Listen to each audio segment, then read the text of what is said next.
அள்ள அள்ள குறையாதது அட்சய பாத்திரம். அது நமக்கு தெரியும், கேள்விப்பட்டிருக்கிறோம். ஆனால் போட போட நிரம்பாத ஒரு பாத்திரம் உண்டு. அது என்ன தெரியுமா? நம்மள பல பேர்கிட்ட அந்த பாத்திரம் உண்டு. அதுதான் பேராசை அப்படிங்கிற பாத்திரம். அதை நிறைவு செய்யவே முடியாது. பேராசையை பற்றி சுஃபி இலக்கியத்தில் ஒரு பிரபலமான கதை உண்டாம். அதை ஒரு பெரியவர் எடுத்து சொல்லியிருக்கிறார். ஒரு மன்னர் நகர்வலம் போயிட்டு இருக்கார். ஒரு பிச்சைக்காரன் மன்னர் எதிரில் வரான். பிச்சை போடுங்கிறான். என்னுடைய அமைதியை கெடுக்காதே போங்கிறார் மன்னர். அவன் சிரிக்கிறான். அரசே, உங்களுடைய அமைதி கெடக்கூடிய நிலையில் இருந்தால் அதுக்கு பேர் அமைதியே கிடையாது அப்படின்னு நானா. எதிரில் நிற்கிறது வெறும் பிச்சைக்காரன் இல்லை, யோகி அப்படிங்கிறத மன்னர் புரிஞ்சுக்கிட்டார். துறவியே, உங்களுக்கு என்ன வேணும்னாலும் கேளுங்க, கொடுக்குறேன்னாராம். அந்த துறவி மறுபடியும் சிரிக்கிறார். அரசே, உங்களால் முடியாததையெல்லாம் கொடுக்க முடியும்னு சத்தியம் செய்யாதீங்க அப்படின்னார்.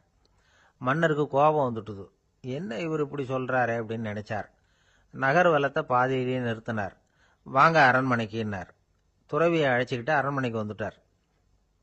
துறவி தன்கிட்ட இருந்த பிச்சை பாத்திரத்தை நீட்டினார். இது நிறைய எனக்கு பொற்காசுகள் வேணும் அப்படின்னாராம். அவ்வளவுதானா, இது ஒரு பெரிய காரியமா அப்படின்னு கையை தட்டினாராம் மன்னர். ஒரு பெரிய தாம்பாளம் நிறைய பொற்காசுகள் சேர்ந்தது.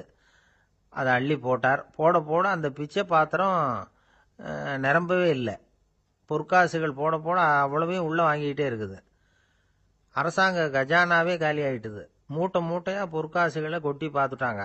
அது முழுங்கிக்கிட்டே இருக்குது. கடைசி வரைக்கும் அந்த பிச்சை பாத்திரம் நிரம்பவே இல்லை. அரசர்கிட்ட இருந்த கர்வம் போயிட்டுது. அப்படியே பொத்துன்னு துறவி காலில் விழுந்தார். அப்போ அந்த துறவி சொன்னாராம், மன்னா, இந்த பிச்சை பாத்திரத்தை உங்களால் மட்டும் இல்லை, வேற யாராலையும் நிரப்ப முடியாது. அதுக்கு என்ன காரணம்னா, இது சாதாரண பிச்சை பாத்திரம் இல்லை, பேராசைகளோடு வாழ்ந்து செத்துப்போன ஒரு மனிதனின் மண்டை ஓடுது அப்படின்னாராம். பாருங்க, இதுதான் அந்த சுஃபி இலக்கிய கதை. செத்த பிறகும் நிறைவு இல்லைன்னா அது எப்பேற்பட்ட பேராசையாக இருக்கும்னு யோசிச்சு பார்த்துங்க. நம்மால் ஒருத்தர் கல்யாணம் பண்ணிக்க பொண்ணு பார்த்துக்கிட்டு இருந்தார்.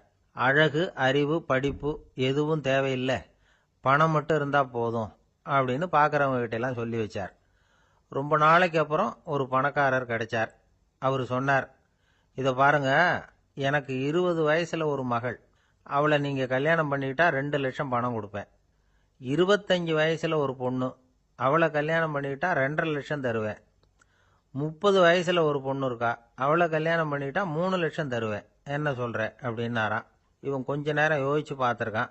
அதுக்கப்புறம் மெதுவாக அவரை நிமிர்ந்து பார்த்து, ஏன் சார், உங்ககிட்ட 50 வயசில் ஏதாவது பொண்ணு இருக்கா அப்படின்னு கேட்டானா. ஒரு தெருவில் சில சிறுவர்கள் விளையாடிக்கிட்டு இருந்தாங்க. ஏதோ ஒரு உயரமான கல்லை நடுத்தெருவில் வச்சு அதை சுற்றி சுற்றி ஓடி வந்துக்கிட்டு இருக்கிறாங்க. அது என்ன விளையாட்டோ அவங்களுக்கு தான் தெரியும். கொஞ்ச நேரம் அப்படி விளையாடிக்கிட்டு இருந்தவங்க விளையாடி முடிச்சதும் அந்த கல்லை நடுத்தெருவில் அப்படியே விட்டுட்டு அவங்கவுங்க வீட்டுக்கு ஓடி போட்டாங்க. அதுக்கப்புறம் அந்த வழியாக 2 பெண்கள் பேசிக்கிட்டே வந்தாங்க. பேச்சு சுவாரஸ்யத்தில் நடுத்தெருவில் இருந்த அந்த கல்லை கவனிக்கல. காலில் இடிச்சுட்டுது, லேசாக ரத்தம் வந்துட்டுது. வலி தாங்கலை. காலில் இடிச்சுக்கிட்ட பொண்ணு திட்ட ஆரம்பிச்சுட்டுது. வர வர ஊர் உலகம் ரொம்ப கெட்டு போச்சு, யாருக்கும் பொறுப்பே கிடையாது பாரு, இப்படி நடுத்தருவில் பொறுப்பு இல்லாமல் இப்படி கல்லை போட்டு வச்சிருக்கிறாங்களே, இது நியாயமா அப்படின்னு சொல்லி இந்த சமூகத்தை கடுமையாக விமர்சனம் பண்ணிக்கிட்டு அவங்க போயிட்டாங்க. கொஞ்ச நேரம் கழித்து ஒரு வாலிபன் அந்த வழியாக வந்தான். அந்த கல்லை பார்த்தான், நின்னான். ஒரு நிமிஷம் யோசனை பண்ணான். என்ன பண்ணலாம்னு பார்த்தான். தன்னுடைய வீரத்தையும் பலத்தையும் காட்டணும்னு நினைச்சான். பின்னாடி போனான். அப்புறம் வேகமாக ஓடி ஒரு சின்ன ஹை ஜம்ப், அப்படியே துள்ளி குதிச்சான். துள்ளி குதிச்சு தாண்டி அந்த பக்கமாக போய் விழுந்தான். அப்படியே விசில் அடிச்சுக்கிட்டு அவன் பாட்டுக்கு நடந்து போகிறான். அடுத்தபடியாக ஒரு காதல் ஜோடி அந்த வழியாக வந்தது. நடுத்தெருவில் கல் கண்ணில் பட்டது. அவங்க 2 பேரும் ரொம்ப நெருக்கமாக சேர்ந்து வந்துக்கிட்டு இருக்கிறாங்க. நடுவில் கல் இருக்கிறதுனால கொஞ்ச நேரம் 2 பேரும் விலகி மறுபடியும் இந்த பக்கம் சேர்ந்து போகணும்.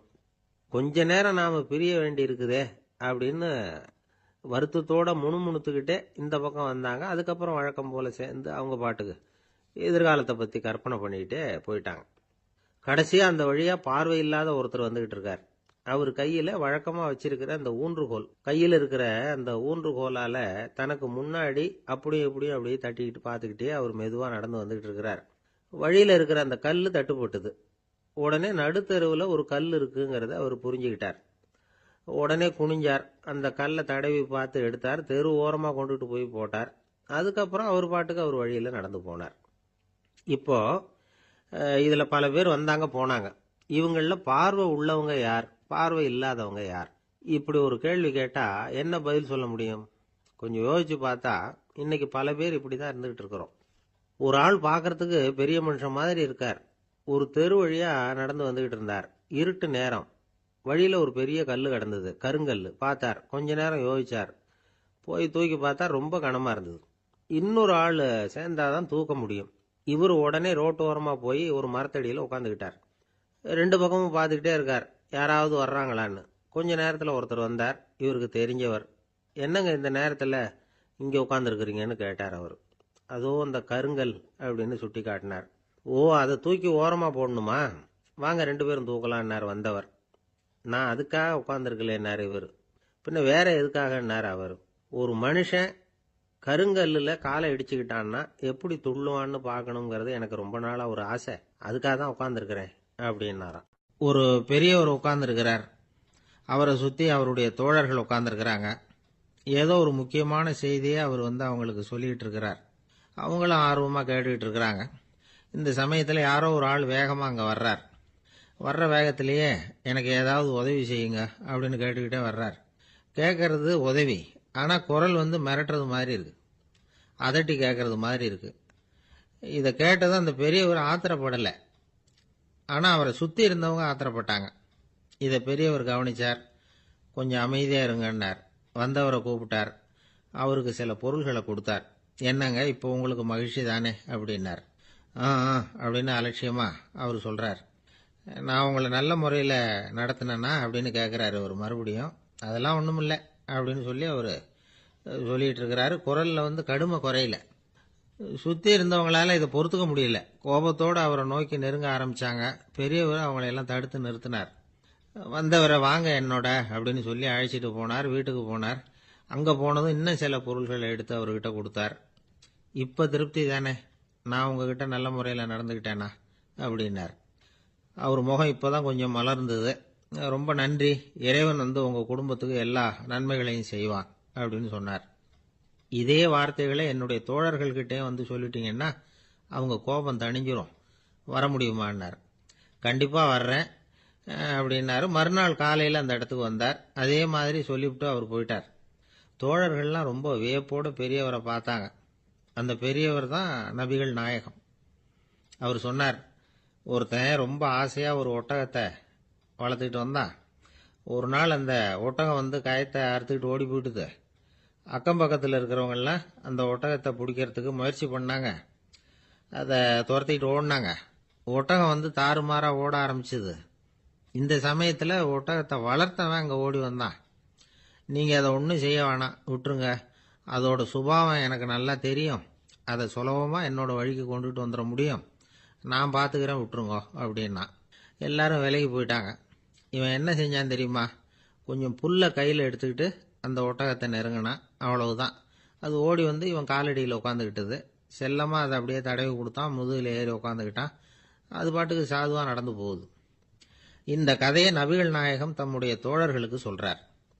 ஒட்டகத்தை மட்டும் இல்லை, சில மனிதர்களையும் கூட சில விதத்தில் அணுகிதான் அவர்களை சீர்திருத்த வேண்டியிருக்குது அப்படிங்கிறத அவங்களுக்கு உணர்த்தினார்.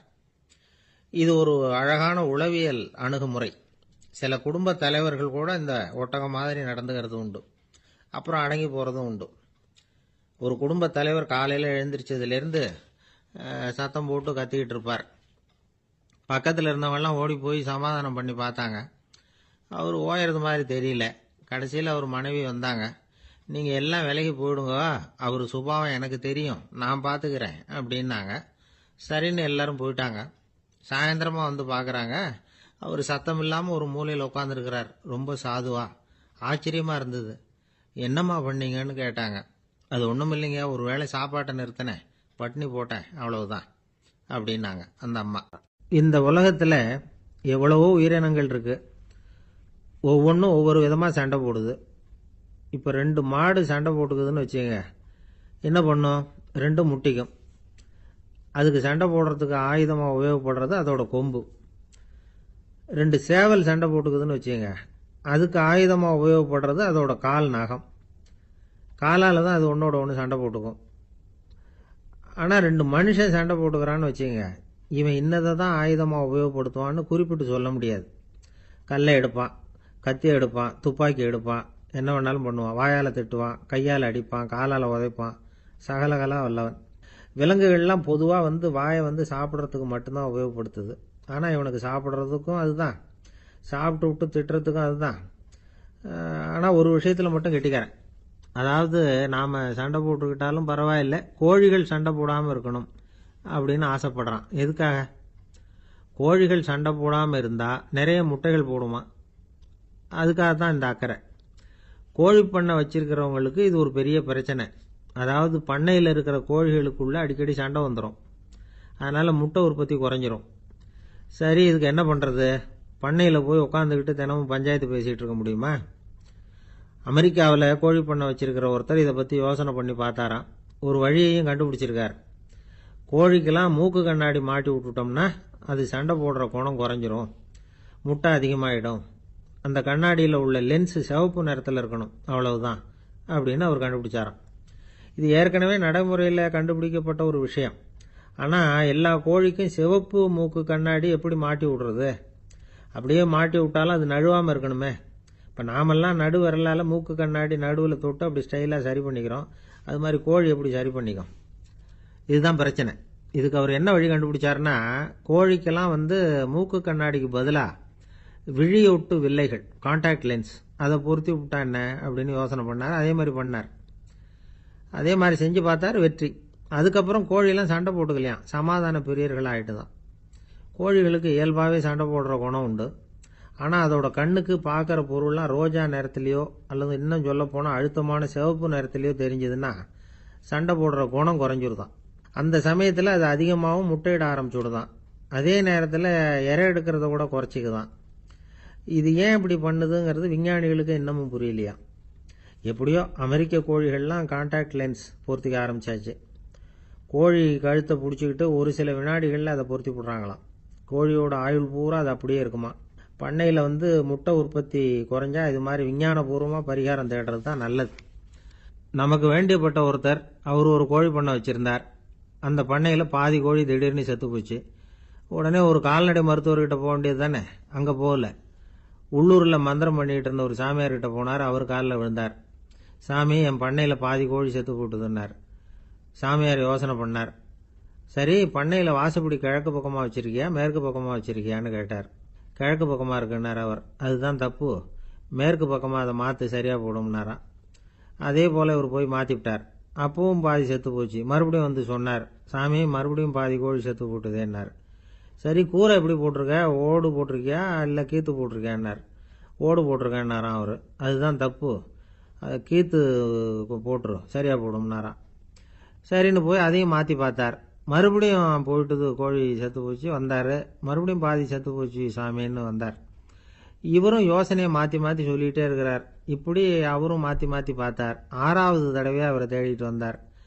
அந்த சமயத்தில் இவர் ரொம்ப தீவிரமாக யோசனை பண்ணி பார்த்துட்டு, அது சரிப்பா, நீயும் என்கிட்ட சளைக்காமல் வந்துக்கிட்டு இருக்கிற, நானும் யோசனை சொல்லிகிட்டு இருக்கேன்.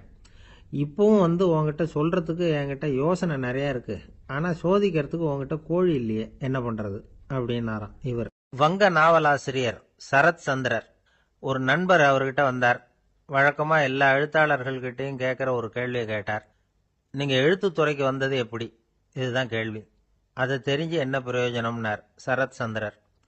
சும்மா சொல்லுங்களேன், தெரிஞ்சுக்கிறேன் அப்படின்னார் வந்தவர். சரி சொல்கிறேன்னு ஆரம்பித்தார். நான் ரங்கூனில் வேலை பார்த்துக்கிட்டு இருந்தேன். சம்பளம் பத்தலை. வேலையும் பார்த்துக்கிட்டு ஒரு பலசரக்கு கடை வைக்கலாம்னு நினச்சேன். என்னால் மளிகை கடை வச்சு சரியாக நடத்த முடியுமாங்கிற சந்தேகம் என் மனைவிக்கு. அதை சோதனை பண்ணி பார்க்கணுங்கிறதுக்காக சில பொருள்களின் அளவு, அதோட விலை, இப்படி சிலதை சொல்லி எல்லாத்தையும் மனக்கணக்காக கூட்டி போட சொன்னாங்க. என்னால் சரியாக கூட்டி சொல்ல முடியல. உங்களால் மளிகை கடை நடத்த முடியாதுன்னு சொல்லிவிட்டாங்க. உடனே என்ன பண்ணுறது, வேறு வழி இல்லை, கதை எழுத ஆரம்பிச்சிட்டேன் அப்படின்னார். கேட்டவருக்கு சிரிப்பு வந்துட்டு தான். சரத் சந்திரர் ஒரு பக்கம் சீரியஸான நாவல்கள், சிறுகதைகள் எழுதியிருந்தாலும் அவருடைய இன்னொரு பக்கம் வேற விதம். நண்பர்கள்கிட்ட பேசும்பொழுதும் சரி, அவர்களுக்கு கடிதங்கள் எழுதும்போதும் சரி, கேலியும் கிண்டலும் நகைச்சுவை உணர்வும் அதிகமாக இருக்கும். காந்திஜி ஒரு சமயம் கல்கத்தாவுக்கு வந்திருந்தார். தேசபக்தர்கள் பல பேர் அவர்கிட்ட பேசிக்கிட்டு இருந்தாங்க. அப்போ சரத் சந்திரரும் அங்க இருந்தார். கிரண் சங்கர் ராய் அப்படிங்கிறவரும் அங்க இருந்தார். அவர் சொன்னாராம், காந்திஜியோட பழகிய முதல் வங்காளி நான் தான். போயர் யுத்த காலத்துல இவர் லண்டனுக்கு வந்திருந்தப்போ என்கிட்ட தான் வங்காள மொழி கத்துக்கிட்டார் அப்படின்னாராம். உடனே சரத் சந்திரர் காந்திஜியை பார்த்து, இவர் உங்களுக்கு வங்காள மொழி கத்து கொடுத்தது உண்மைதானா அப்படின்னாராம். ஆமான்னாராம் காந்தி. அதனால தான் உங்களால வங்காள மொழி கத்துக்க முடியல அப்படின்னாராம். எல்லாரும் சிரிச்சாங்களாம். சரத் சந்திரர் சாம்தாபேர் அப்படிங்கிற கிராமத்துல தங்கியிருந்தார் ஒரு இலக்கிய நிகழ்ச்சியில கலந்துக்கிறதுக்காக. அதுக்காக ஒரு கல்கத்தாவுக்கு போக வேண்டிய சூழ்நிலை. அதுக்காக புறப்பட்டார். அந்த சமயத்துல பின்னாடி இருந்து யாரோ அவரை கூப்பிட்டாங்க. இப்படி கூப்பிட்டவரை பார்த்து இன்னொருத்தர் யாரோ அதட்டி இருக்கிறாங்க. போகிறவரை ஏன் இப்படி கூப்பிடுறீங்க அப்படின்னு. ஏன் கூப்பிட்டா என்னன்னு கேட்டிருக்கார் சரத் சந்திரர். புறப்படுறவங்கள பின்னாடி இருந்து கூப்பிடுறது அபசகுனம், போற இடத்துல ஏதாவது ஆபத்து வரலாம் அப்படின்னு அதுக்கு விளக்கம் கொடுத்திருக்கிறார் அவர். உடனே சரத் சந்திரர் சொன்னாராம், இதோ இவங்க என்ன இலக்கிய கூட்டத்துக்கு அழைச்சிட்டு போறாங்களே, இதை விட வேற என்ன ஆபத்து வந்துட போகுது அப்படின்னாராம். இப்படி சரத் சந்திரருக்கு இயல்பாவே நகைச்சுவை உணர்வு உண்டு. அவருடைய நண்பர் ஒருத்தர் வீட்டுக்கு கூப்பிட்டு இருந்தார். அங்க ஒரு கச்சேரிக்கு ஏற்பாடு பண்ணியிருந்தாங்க. சரத் சந்திரருக்கு இயல்பாவே கச்சேரியில நீண்ட ஆலோசனையெல்லாம் கேட்கறதுக்கு பொறுமை இருக்காது. அதனால மெதுவா பாட போறவர் எப்படி அப்படின்னு கேட்டிருக்கார். அவருக்கு ரொம்ப நல்லா பாட தெரியும் அப்படின்னு சொல்லியிருக்கிறாங்க. அதுக்கு சரத் சந்திரர், பாட தெரியுங்கிறது சரி, பாட்டை நிறுத்த தெரியுமா அதை சொல்லுங்க முதல்ல அப்படின்னாராம். என்னுடைய நண்பர் ஒருத்தர் ஆழ்ந்த சிந்தனையில் இருந்தார். என்ன யோசனை பண்றீங்கன்னு கேட்டேன். தலைவர் ஆகணும்னு பார்க்குறேன், அதுதான் என்ன வழின்னு யோசிச்சுக்கிட்டு இருக்கேன்னார். நான் கூட அது மாதிரி யோசிச்சு பார்த்தேன். அதுக்கப்புறம் அந்த யோசனையை கை விட்டுட்டேன் அப்படின்னோம். ஏன்னு கேட்டார். அதுக்கான தகுதிகள் நமக்கு இல்லைங்கிறது புரியுது. அது நமக்கு புரியறத விட நம்ம விட மற்றவங்களுக்கு நல்லா புரிஞ்சு போச்சு. அதனால பேசாம கம்முன்னு இருந்துடுறது தான் நல்லது அப்படின்னோம். தலைவர் ஆகிறதுக்கு தகுதிகள் வேற உண்டோ அப்படின்னு கேட்டார். அவர் யதார்த்தமாக தான் கேட்குறார். நாங்கள் உடனே எங்ககிட்ட இருந்த ஒரு புஸ்தகத்தை எடுத்து அவர்கிட்ட கொடுத்தோம். படித்து பாருங்கன்னு. தலைவர் ஆகிறதுக்கு என்ன வழி அப்படிங்கிறத பற்றி அதில் போட்டிருக்கிறாங்க. முதல் வழி என்ன தெரியுமா? ஒரு 4 பேர் முன்னாடி இல்லைன்னா ஒரு கூட்டத்துக்கு முன்னாடி நீங்கள் பேச போறீங்க. அப்போ எப்படி ஆரம்பிக்கணும்னா, உண்மையான புகழ்ச்சி, நேர்மையான பாராட்டு, இதோடு ஆரம்பிக்கணும். எடுத்ததுமே அது சரியில்லை இது சரியில்லைன்னு பேசிகிட்டு இருக்கக்கூடாது. மக்களை பார்த்து நீங்கள் தான் தப்பு பண்ணிவிட்டீங்க அப்படின்னு நேரடியாக சொல்லக்கூடாது. தவறு இருந்தாலும் அதை மறைமுகமாக ஏதாவது கதை சொல்லி அதிலிருந்து அவங்க புரிஞ்சுக்கிற மாதிரி செய்யணும். அடுத்தவங்க பண்ண தப்பு என்னன்னு அலசறதுக்கு முன்னாடி நீங்கள் பண்ணின தப்பு என்னங்கிறத பற்றியே பேசுங்க. எதுக்கும் நேரடியாக உத்தரவு போட்டுக்கிட்டு இருக்கக்கூடாது. இதை நீங்கள் செய்யணும் அப்படின்னு சொல்கிறதுக்கு பதிலாக நீங்கள் இப்படி செஞ்சால் எப்படி இருக்கும் அப்படின்னு கேள்வி மாதிரி கேட்கணுமா. இப்படி கேட்டால் அது உத்தரவு மாதிரி தெரியாதான். அடுத்தவங்க மரியாதையை காப்பாற்றுறது மாதிரி பேசணுமா. உங்கள் பேச்சு இன்னொருத்தரை அவமானப்படுத்துறது மாதிரி இருக்கக்கூடாதான். ஏண்டா இவங்கிட்ட போய் மாட்டிக்கிட்டோம்னு யாரும் நினைச்சிடக்கூடாது. ஒவ்வொரு சின்ன வளர்ச்சியையும் பாராட்டணும். வெற்றி சாதாரணமாக இருந்தாலும் பாராட்டாமல் இருந்துடக்கூடாது. பாராட்டும் பொழுது தாராளமாக இருக்கணும். குறை சொல்லும் பொழுது கவனமாக இருக்கணும். வாய்க்கு வந்தபடி பேசிவிட்டா அதுக்கப்புறம் வகையாக மாட்டிக்கிட்டு முழிக்க வேண்டியிருக்கும். நீங்கள் பேசுறது இன்னொருத்தருக்கு ஒரு கௌரவத்தையும் மரியாதையும் உண்டு பண்ணுறது மாதிரி இருக்கணும். நீங்கள் பேசுறது அடுத்தவங்களுக்கு இருக்கிற கொஞ்ச நெஞ்ச மரியாதையும் எடுத்து விடுறது மாதிரி இருக்கக்கூடாது. உங்கள் பேச்சை கேட்டால் கேட்குறவங்களுக்கு ஒரு ஊக்கம் வரணும், உற்சாகம் வரணும். தவறு எதுவாக இருந்தாலும் அதை சுலபமாக திருத்திக்கலாம், சரி பண்ணிக்கலாங்கிறது மாதிரி இருக்கணும் உங்கள் பேச்சு. அடுத்தவங்களை சந்தோஷப்படுத்துங்க. உங்கள் யோசனையை கேட்டு நடந்துக்கிறதுனால அந்த சந்தோஷம் அவங்களுக்கு கிடைக்கணும். இந்த தகுதியெல்லாம் உங்ககிட்ட இருந்தால் நீங்கள் ஒரு சிறந்த தலைவராகலாம் அப்படின்னு அந்த புஸ்தகத்தில் போட்டிருக்கு. இந்த காலத்தில் தலைவர் ஆகிறதுக்கு வேற சில தகுதிகள்லாம் கூட தேவைப்படுது. ஒரு புள்ள தன்னுடைய அப்பா கிட்ட, அப்பா உன்ன மாதிரியே நானும் அரசியலில் சேரணும், தலைவர் ஆகணும்னு ஆசைப்படுறேன், இன்னையிலேருந்து எனக்கு அரசியல் பாடம் கற்றுக் கொடு அப்படின்னு கேட்டிருக்கான். அவரும் சரின்னு சொல்லிவிட்டு ஒரு பெரிய ஏணி எடுத்துகிட்டு வந்தாராம். ஒரு செவுத்தில் சாத்தினார். இந்த ஏணியில் ஏறி உயர போய் அங்கே பரன் மேலே இருக்கிற ஒரு புத்தகத்தை எடுத்துகிட்டு வாடான் இருக்கார். மகனை பார்த்து, அப்பா ஏணி ரொம்ப உயரமாக இருக்குது, நீ ஜாக்கிரதையாக இதை பிடிச்சிக்கோ, நான் ஏறி போகிறேன் அப்படின்னு நான் பையன். பயப்படாத, நான் பார்த்துக்கிறேன்னாரு அப்பா. பையன் ஏணியில் ஏறினா உச்சிக்கு போனதும் அப்பா கையை எடுத்துட்டார். ஏணி அப்படியே சரிஞ்சுட்டுது. பையன் பொத்துன்னு கீழே விழுந்துட்டான். இடுப்பு பிடிச்சிக்கிட்டே எழுந்திரிச்சான்.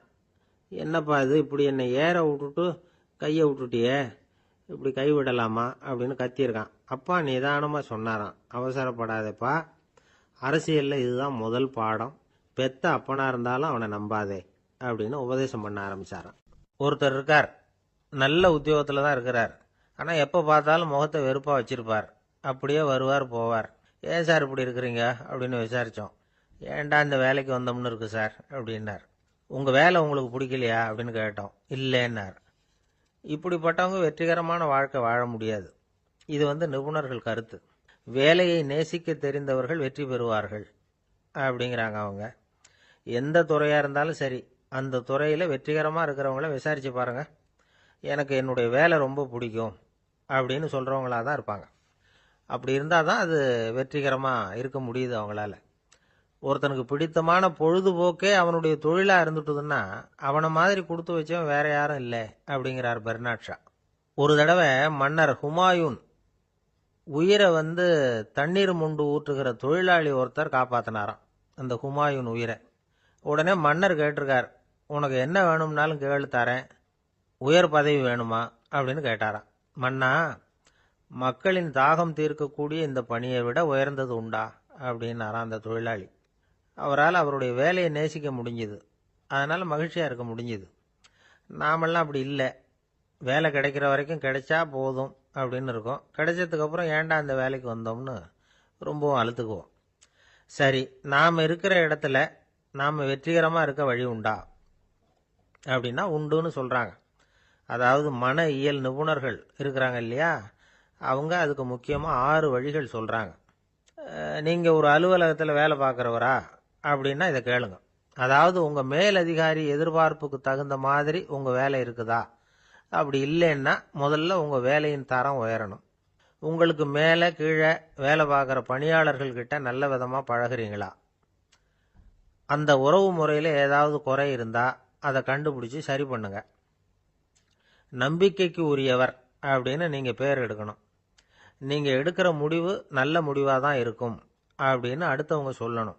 உங்கள் தோற்றத்துக்கு முக்கியத்துவம் கொடுங்க. இது மனம் உடல் ரெண்டும் சம்பந்தப்பட்டது. அதனால் மனசையும் ஆரோக்கியமாக வச்சுருக்கணும், உடம்பையும் ஆரோக்கியமாக வச்சுருக்கணும். உங்களுடைய நிர்வாகம் செயல்படுற விதத்தை நல்லா புரிஞ்சு வச்சுக்கணும்.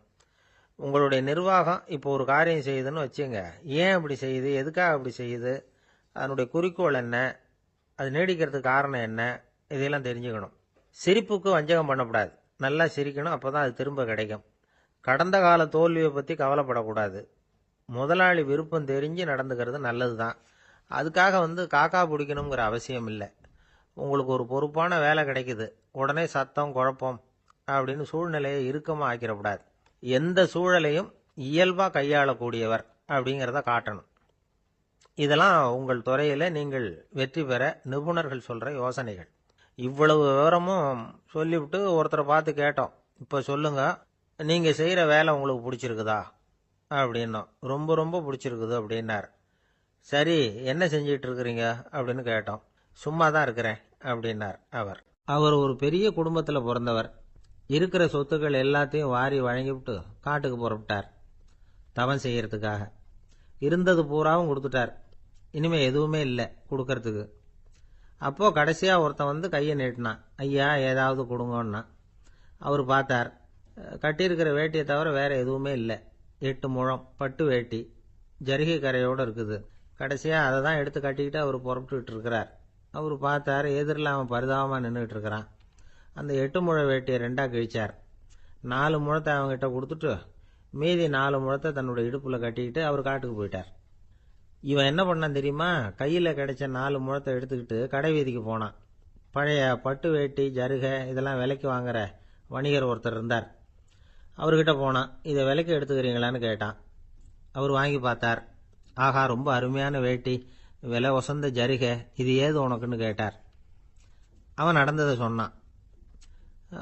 அப்படின்னா ஒன்று செய், இந்த வேட்டியோட இன்னொரு பாதியையும் மெதுவாக வாங்கிட்டு வந்துரு, உனக்கு நிறைய பணம் தரேன் அப்படின்னார் அந்த வணிகர். இவன் கொஞ்சம் யோசனை பண்ணி பார்த்தான். கொஞ்சம் இருங்க தான் வந்து விடுறேன் அப்படின்னு சொல்லிவிட்டு நேராக காட்டுக்கு போனான். அவர் எங்கே இருக்காருன்னு தேடி கண்டுபிடிச்சான். அவர் ஒரு இடத்துல தவக்கோலத்தில் இருக்கிறார். கட்டியிருந்த இடைவேட்டியும் அவரை அறியாமலே நழுவி கீழே விழுந்து கிடக்குது. இவனுக்கு ரொம்ப வசதியாக போச்சு. அவரை கேட்க வேண்டிய அவசியமே இல்லை. மெதுவாக சத்தம் போடாமல் அடிமேல் அடி வச்சு நெருங்கினான். அவர் கண்ணை மூடிக்கிட்டு அவர் பாட்டு நின்றுக்கிட்டு இருக்கார். இவன் மெதுவாக போய் கீழே கிடந்த அந்த துணியை எடுத்துக்கிட்டு சத்தம் போடாமல் திரும்பி நடந்தான். அப்படி கொஞ்சம் தூரம் நடந்திருப்பான். அப்படி ஓட ஆரம்பிக்கிற சமயத்தில் அவன் காலில் கீழே கிடந்த முள்ளு ஒன்று நறுக்குன்னு தைச்சு விட்டுது. வலி தாங்க முடியாமல் அம்மான்னு கத்திவிட்டான். இந்த சத்தத்தினால கண்ணை மூடி நின்றுக்கிட்டு இருந்த அவர் தவம் கலைஞ்சுது. மெதுவாக கண்ணை திறந்து பார்க்கறார். தன் இடையில இருந்த வேட்டி அவன் கையில் இருக்கு. இப்போ அவர் நினைக்கிறாராம், இந்த வேட்டி மேலே நான் வச்ச ஆசை அல்லவா அவனை வந்து திருடன் ஆக்கிவிட்டுது அப்படின்னு நினைச்சாராம். இது எப்பேற்பட்ட மனநிலைங்கிறத கொஞ்சம் யோசிச்சு பாருங்க. தான் ஒரு பொருள் மேலே வைத்த பற்று இன்னொரு மனிதன் திருடனா ஆகிறதுக்கு காரணம் ஆயிட்டுதே அப்படின்னு நினைக்கிறார். அப்படி நினைச்ச அவர் யார் தெரியுமா? அவர் தான் மகாவீரர். இழந்துட்டேங்கிறியே, நீ என்னத்தை கொண்டு வந்த இங்கே இழக்கிறதுக்கு? நீ என்னத்தை உண்டாக்குன இது அழிஞ்சுட்டுதுன்னு சொல்றதுக்கு? இது அவருடைய சிந்தனை. இன்னைக்கு நம்ம சிந்தனையெல்லாம் வேற மாதிரி இருக்குது. ஒருத்தன் நடுத்தெருவில் உட்காந்து அழுதுகிட்டு இருந்தான். அந்த வழியா வந்தவர் கேட்டார், ஏன்ப்பா அழற அப்படின்னு கேட்டார். 5 ரூபா சார், இந்த இடத்துல விழுந்துட்டுது, ரொம்ப நேரமாக தேடுறேன், கிடைக்காது போல இருக்கு அப்படின்னா. எப்போ தொலைஞ்சுது அப்படின்னு கேட்டார். அது எனக்கு தெரியாது சார், பணத்தை தொலைச்சவன் தேடி பார்த்துட்டு போயிட்டான், நான் அவனுக்கு பின்னாடி தேட வந்தவன் அப்படின்னு சொல்லிவிட்டு மறுபடியும் தேட ஆரம்பிச்சானான். அமெரிக்க ஜனாதிபதி ஆப்ரஹாம் லிங்கன் ஒரு நாள் தன்னோட கோச்சு வண்டியில் தலைநகரான வாஷிங்டனுக்கு போயிட்டு இருக்கிறார். கோச்சு வண்டி ஒரு சாலையில் போயிட்டு இருக்கு. அந்த சாலைக்கு ஒரு பக்கத்தில் பயங்கரமான சதுப்பு நிலம். சதுப்பு நிலம்னா அது புதைகுழி, புதை மணல்ங்கிறோம்ல, அது மாதிரி. அந்த சதுப்பு நிலத்தில் யாராவது மாட்டிக்கிட்டா அவ்வளவுதான், ஆளை கொஞ்சம் கொஞ்சமாக உள்ள அமுக்கிவிடும். தப்பிச்சு கரையேறது கஷ்டம். அப்படிப்பட்ட நிலம் அது. ஆப்ரஹாம் லிங்கன் ஏதோ ஒரு முக்கியமான அரசாங்க வேலையாக போயிட்டு திரும்பி வந்துகிட்டு இருக்கிறார். அதனால் அந்த சமயத்தில் அவர் விலை உசந்த ஆடைகளை அணிஞ்சிருக்கிறார். அப்படி அவர் அந்த கோச்சு வண்டியில் வந்துகிட்டு இருக்கிறாரு. அந்த சமயத்தில் ஒரு காட்சி அவர் கண்ணில் போட்டுட்டுது. என்ன தெரியுமா? ரோட்டுக்கு பக்கத்தில் இருந்த சதுப்பு நிலத்தில் ஒரு இளம் பன்றி குட்டி சிக்கிக்கிட்டு தவிச்சுக்கிட்டு இருக்குது. பரிதாபமாக கத்திக்கிட்டு இருக்குது. அதை பார்த்தார் லிங்கன். அவருக்கு என்ன மாதிரி ஆயிட்டுது. உடனே வண்டியை நிறுத்த சொன்னார். கீழே இறங்கினார். தன்னோட விலை உசந்த ஆடைகளை பற்றி லட்சியம் பண்ணவே இல்லை. தனக்கே ஆபத்து வரலாம்ங்கிறத பற்றியும் கவலைப்படலை. தான் ஒரு குடியரசுத் தலைவருங்கிறத பற்றியும் அவர் நினச்சி பார்க்கல. நேராக அந்த சதுப்பு நிலம் பக்கமாக போனார். அந்த சேத்துல இறங்கி பன்றிக்குட்டியை காப்பாற்றி கரைக்கு கொண்டுட்டு வந்து சேர்த்துட்டார். அதுக்கப்புறம் நிம்மதியாக கோச்சு வண்டியில் ஏறி வெள்ள மாளிகைக்கு வந்து சேர்ந்தார். ட்ரெஸ்ஸு, உடம்பு பூரா சேறு சகதி. பார்க்குறவங்களுக்கெல்லாம் ஆச்சரியமாக போச்சு. அவங்களுக்கு ஒன்றும் புரியல. இவர் நேராக ட்ரெஸ்ஸு மாற்றிக்கிறதுக்காக போனார். கோச்சு வண்டி ஓட்டிகிட்டு வந்தவன் கிட்ட போய் எல்லாரும் கேட்டாங்க, என்ன ஆச்சு அப்படின்னு. அவர் வர்ற வழியில் நடந்த விவரத்தை சொன்னார். ஆப்ரஹாம் லிங்கனுடைய இந்த இறக்க குணத்தை எல்லாரும் பாராட்டினாங்களாம், புகழ்ந்தாங்களாம். ஆனால் இதுக்கு லிங்கன் என்ன பதில் சொன்னார் தெரியுமா? தயவு பண்ணி இந்த புகழ்ச்சியான பேச்சையெல்லாம் ஒதுக்குங்க, அதெல்லாம் வேணாம்.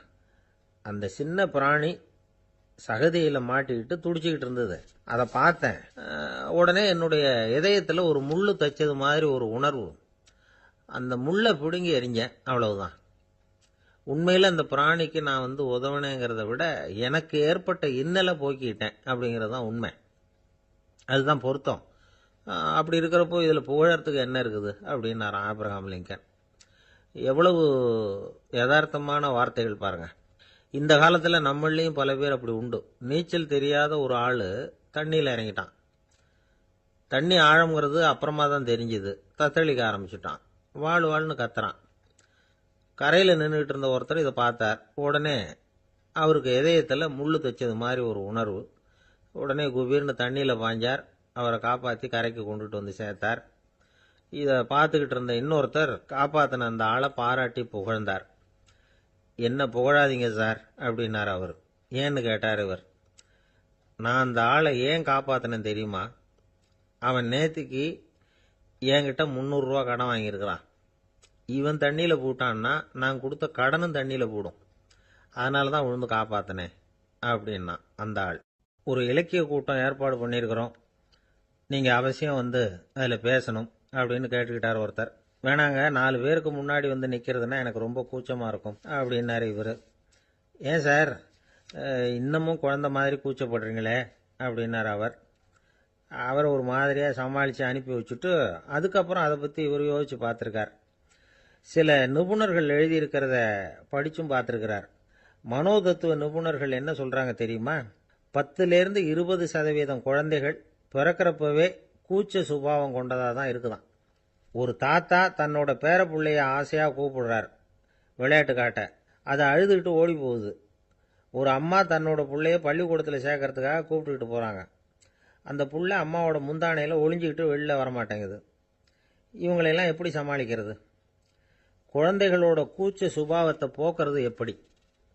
இதுக்கு நிபுணர்கள் சில யோசனைகளை சொல்லியிருக்கிறாங்க. மற்றவங்களுக்கு முன்னாடி என் பையனுக்கு கூச்சம் ரொம்ப அதிகம் சார், மற்றவங்க பார்த்தா ரொம்ப வெக்கப்படுறான், இப்படி சொல்கிற அப்பாக்கள் உண்டு. என் பையன் புது மனுஷால பார்த்தா அட்டையாக ஒட்டிக்குவான் சார் அப்படின்னு சொல்கிற அப்பாக்களும் உண்டு. இப்படிலாம் குழந்தைகளுக்கு வந்து முத்திரை குத்துறது ரொம்ப தப்பான். புதுசாக யாராவது வீட்டுக்கு வந்தால் குழந்தை தானாக தன்னோட கூச்சத்தையும் பயத்தையும் போக்கிக்கிட்டு சகஜமாக மாறி வர்றதுக்கு வாய்ப்பு கொடுக்கணுமா. ஒரு கூட்டத்துக்கோ அல்லது சொந்தக்காரங்க கல்யாணத்துக்கோ குழந்தைய அழைச்சிட்டு போகிறீங்க, அங்கே போய் கட்டாயப்படுத்தி குழந்தைய மற்றவங்க கிட்ட பேச சொல்லக்கூடாது. சில சமயம் குழந்தை தானாக தன்னுடைய கூச்ச சுபாவத்தை விட்டு பேசுறதுக்கு முன் வந்தால் அதை பாராட்டணும். குழந்தை கலகலப்பு இல்லாமல் மௌனமாக இருந்ததுன்னா அதையும் கண்டுக்கக்கூடாது. குழந்தை பேச ஆரம்பித்தா அதை ஆர்வத்தோடு கவனிக்க தெரியணும். கலந்து உரையாடுற பழக்கத்தை வீட்லேயே ஆரம்பிக்கலாம். கேட்டதுக்கு பதில் சொல் அப்படின்னு நீங்கள் அதிகாரம் பண்ணிகிட்டு இருக்கக்கூடாது. அது வந்து குழந்தைக்கு பேசுகிற சந்தர்ப்பத்தை குறைச்சிருமா. இப்போ நாம் அதிகாரம் பண்ணால் கேலி செய்கிற பழக்கம் குழந்தைகளை வந்து ரொம்ப பாதிச்சிருமா. பெரியவங்களானதுக்கு அப்புறமும் சில பேர் கூச்சத்தோடவும் பயத்தோடவும் இருக்கிறதுக்கு இதுதான் காரணம். சின்ன வயசில் அவங்கெல்லாம் ஏதாவது கேலிக்கு ஆளாகி இருப்பாங்க. 2வது குழந்தை மூத்த குழந்தைய வந்து கேலிக்கு ஆளாகிற சந்தர்ப்பங்களை கண்டு கேலி பண்ணினா அது இளம் நெஞ்சங்களை விட்டு நீங்கிறதே இல்லையா. எப்பவும் குழந்தையோட நடை உடை பாவனைகளை பற்றி சொல்லிக்கிட்டே இருக்கக்கூடாதான். அதுவே கூச்ச சுபாவத்தை கொண்டுகிட்டு வந்துருமா. அப்பா எங்கன்னு யாராவது கேட்டால் இது மாதிரி இன்ன காரியத்துக்காக வெளியில் போயிருக்கார், இத்தனை மணிக்கு திரும்பி வருவார் அப்படின்னு சொல்கிற அளவுக்கு குழந்தைகளை வந்து பழக்கப்படுத்தி வைக்கணும். ஃபோன்லேயே யாராவது விசாரித்தா கூட இது மாதிரி பதில் சொல்லு அப்படின்னு சொல்லணும். சின்ன சின்ன மீட்டிங்கில் 4 வார்த்தை பேச தயார் பண்ணலாம். ஒரு கடையிலையோ அல்லது ஹோட்டல்லையோ ஏதாவது விவரம் கேட்கணும்னா உங்கள் குழந்தைய தைரியமாக அனுப்புங்க. குழந்தைகள் பணிவாகவும் பொறுமையாகவும் விவரம் கேட்குறப்போ கூச்ச சுபாவம் தானாக போயிடும். சின்ன வயசுலேயே இப்படிலாம் பழக்கப்படுத்தினா தான் வருங்காலத்தில் தைரியமாக இந்த சமுதாயத்தில் வாழ முடியும். இல்லைன்னா 60 வயசுலேயும் அடுப்பங்கரையை விட்டு வெளில வர்றதுக்கு கூச்சப்பட்டுக்கிட்டு தான் இருக்க வேண்டியிருக்கும். இந்த காலத்து பிள்ளைங்க எவ்வளவோ பரவாயில்ல, எதுக்கும் தயங்குறதில்ல, கூச்சப்படுறதில்ல. ஒரு அம்மா அடுப்பங்கரையிலேருந்து சத்தம் போட்டாங்க, டேய் ராமு, தயவு பண்ணி அந்த டிவியை நிறுத்துறா, அந்த பெண்ணோட குரல் மகா மோசம், அடுப்பங்கரையில் இருக்கிற என்னாலேயே அதை சகிச்சிக்க முடியல அப்படின்னாங்களாம். உடனே பையன் கொஞ்சம் கூட தயங்காமல் பதில் சொல்கிறான், அம்மா இந்த குரல் டிவியிலேருந்து வரல, எதிர்த்த விட்டு மாமி தான் இங்கே வந்திருக்கிறாங்க, அவங்க தான் இப்போ என்னோட பேசிக்கிட்டு இருக்கிறாங்க அப்படின்னு நான். ஐயா, உங்கள் பேரை தொடர்ந்து தினம் கேட்டுக்கிட்டு இருக்கிறேன் அப்படின்னார் ஒருத்தர். தொடர்ந்து கேட்குறீங்களே, உங்களுக்கு காது வலிக்கலையா அப்படின்னு கேட்டோம். பேசுகிற உங்களுக்கே வாய் வலிக்கல அப்படிங்கிறப்போ கேட்குற எங்களுக்கு எப்படி காது வலிக்கும் அப்படின்னார். நம்ம உடம்புல ஒரு அதிசயம் என்ன தெரியுமா? ரொம்ப நேரம் நாம் நடக்கிறோம்னு வச்சுக்கோங்க, கால் வலிக்கும். ரொம்ப நேரம் வேலை செஞ்சால் கை வலிக்கும், உடம்பு வலிக்கும். ரொம்ப நேரம் பார்த்துக்கிட்டே இருந்தால் கண்ணு வலிக்கும்.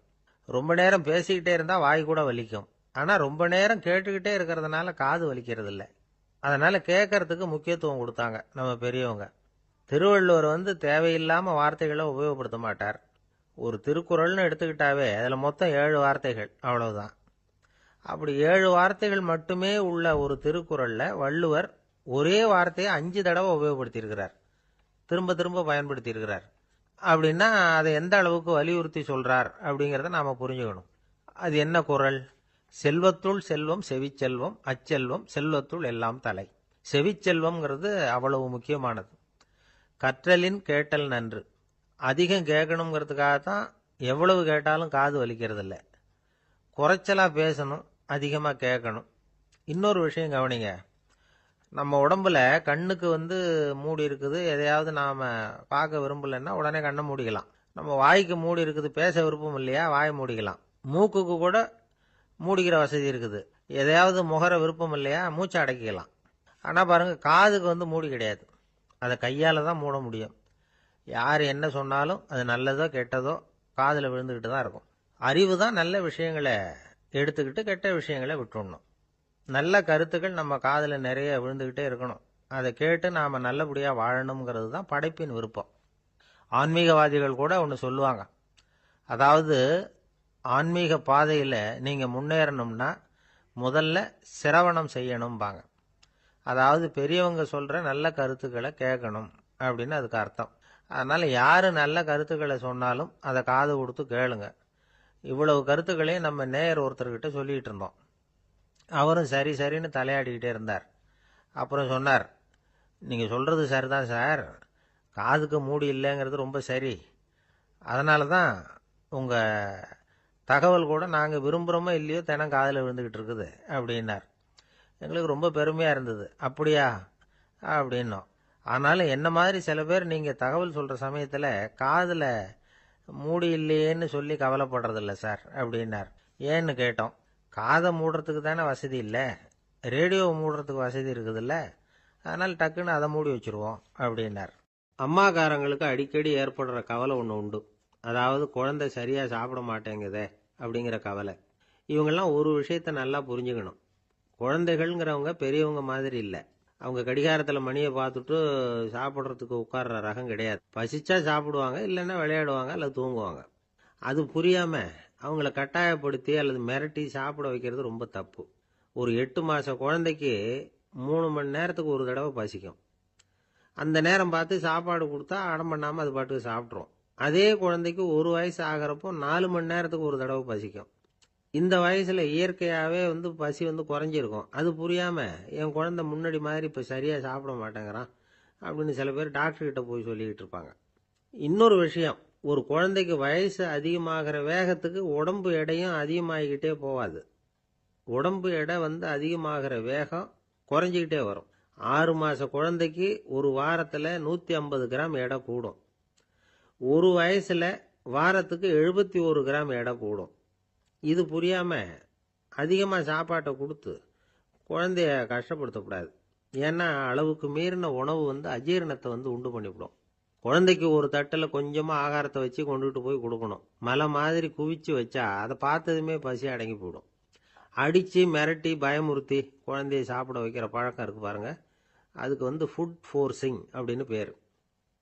இப்படி பண்ணினா குழந்தைக்கு சாப்பாட்டில் விருப்பம் குறைஞ்சிரும், அதை கண்டாவே வெறுக்க ஆரம்பிச்சிடும். அது மாதிரி உளம் சார்ந்த பசி குறைவு, சைக்கோஜெனிக் அனோரெக்சியா, அது ஏற்படுமா. சாப்பாடுங்கிறதே ஒரு தண்டனை மாதிரி தோணும்.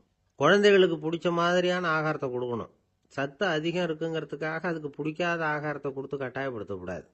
குழந்தைகளுக்கு 2 வயசு ஆகிறப்போ இயற்கையாகவே எதிர்மறை குணம் உண்டாகும். அதாவது அந்த எதிர்மறையாக பேசுறது. இது மாதிரி சமயங்களில் நாம் என்ன சொல்கிறோமோ அதுக்கு நேர்மாறாக நடந்துக்கும். ஏட்டிக்கு போட்டி. சாப்பிட சொன்னால் விளையாட போவோம், விளையாட சொன்னால் சாப்பாடு கேட்கும். இதை புரிஞ்சுக்கிட்டு நடந்துக்கணும். குழந்தை சொன்ன பேச்சை கேட்கலேன்னு கோவப்படக்கூடாது. குழந்தை வளர வளர பிடிவாத குணம் வர்றது சகஜம். கேட்டதை வாங்கி கொடுத்தா தான் சாப்பிடுவேன் அப்படின்னு பிடிவாதம் பண்ணும். வாங்கி கொடுத்து விடுறது தான் உத்தமம். நீங்களும் அதுகிட்ட பிடிவாதம் பண்ணிகிட்டு இருக்கக்கூடாது. ஏன்னா கேட்டது கிடைக்கலையேங்கிற ஏமாற்றம் கூட குழந்தையோட பசியை குறைச்சிரும். கேட்டது கிடைச்சிட்டா பசி அதிகமாகும், கொடுத்ததை மலமலன்னு சாப்பிட்றோம்.